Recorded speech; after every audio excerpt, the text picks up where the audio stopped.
People love the outdoors for different reasons.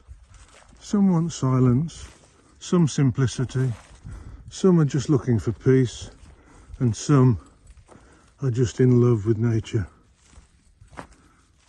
Walking the footpaths between Exelby and Bedale aided my recovery after a hospital stay and had a very positive impact on both my mental and physical health.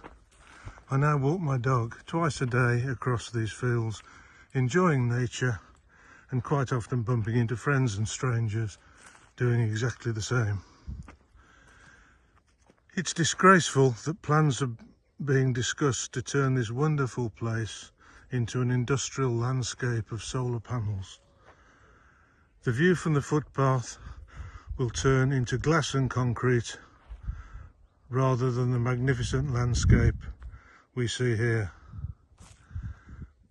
Please visit www.stellsolarfarm.com for more information. Thank you for listening.